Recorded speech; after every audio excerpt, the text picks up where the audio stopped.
couple of new polls show a big battle for Republicans. We'll start with Governor Matt Bevin. A Survey USA poll put his approval rating in Kentucky at 27%. It's the lowest on record in a generation. It also showed that Matt Bevin is less popular in the rural parts of Kentucky than the urban. Now, some people still believe Bevin's the favorite to win re-election. But these poll numbers, to me, Lee, are shocking, especially to the rural-urban. What do you make of it? Well, I would like to see the numbers before and after the kids are soft comment. I agree. I bet it went down. I bet that's where the hit came. Because, again, that was not political. That was sort of this weird, odd statement, even though he counted it just seemed mean. Way.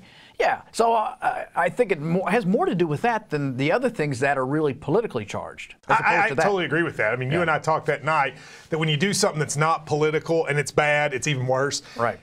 A couple things about it. Number one, I have said all along that his unpopularity in the rural areas is really what's surprising. I mean, Kentucky right now, the rural areas is where Republicans are doing very well. And the Democrats do better in the urban areas. Yeah. He has found a way to upset Republican voters in rural areas. We'll go back to that statement, because who does that affect? Rural areas. It's the kids that are standing outside waiting on a bus. That's a fact. And also when the teacher stuff was going on, we talked about in rural areas, people know their teachers. Right? They're members of the community. You see them at the post office. And that was sort of an attack. I think he has found a way to oddly go after his base. Now, can he get them back? Yeah. You think so? Absolutely. Yeah. Because you got a platform from the other party that is antithetical to everything those people believe. Yeah, but they didn't call him soft. It doesn't matter. I think if I'm a Democrat, though, I'm happy, right? Like, this is as good a news as you're going to get. You should be. Meanwhile, Kentucky Senator Mitch McConnell also had a different new survey, and it's surprising as well. Public policy polling says an unnamed Democratic challenger would be down only 3 points to Mitch McConnell in an election. Mitch McConnell would get 45%, the unnamed challenger 42% if it's a Democrat. Only 32% of those people polled thinks he deserves to be reelected, while 61% think it's time for someone new. Other findings include Mitch McConnell being less popular in Kentucky than Trump voters, and he's lost support from many who voted for him in 2014. Now, these numbers are also, you got to have a grain of salt, but it does show to me, Lee, that he is at least theoretically beatable. Are you surprised there hasn't been more of a move to get someone to run against him? No, what do you mean? Of course there's a move to get somebody to run against him. Well, I know one person that nobody's moved for. Oh. But what I'm saying is, like, right now, only Amy McGrath has really been recruited by the national folks to do it. And Kentucky is not considered a state where someone can win. I think these numbers show that it is. I don't think so. I don't think he's in that much danger, because I learned this from Tim Russert, that anytime you say unnamed candidate, it means nothing. I agree with that. Because everybody goes to some pie-in-the-sky theoretical person. Here's the number that I think is more important than the unnamed part.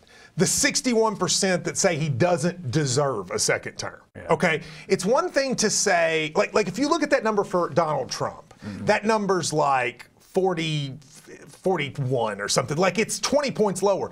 The doesn't deserve says that if the right person comes along, whoever it is, they'd have a chance. But what he's so great at is bringing the opposing candidate's numbers even lower than I totally agree with that. But I'm just saying these numbers suggest say genius. It's theoretical. Well, evil genius. Now, in Frankfurt, one state representative, he's laughing, has made an interesting addition to a bill meant to stop sexual harassment at the Capitol.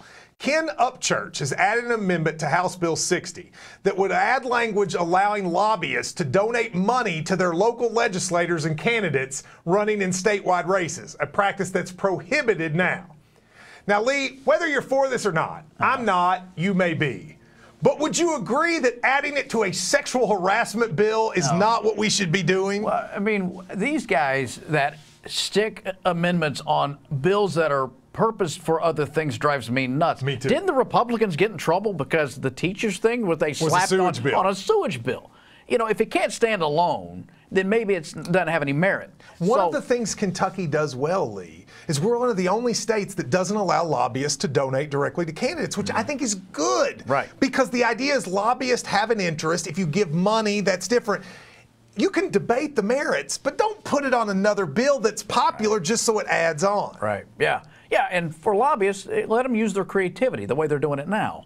You don't just do it direct. You find other ways. Oh, so you want it to be even more suspect? No, keep it the way it is. I like Lee Cruz's idea. Let's ban it directly, but let's find more suspects. And they're not doing it that way now? That is what Lee's... I like Lee's addition. Let's just find even more nefarious ways.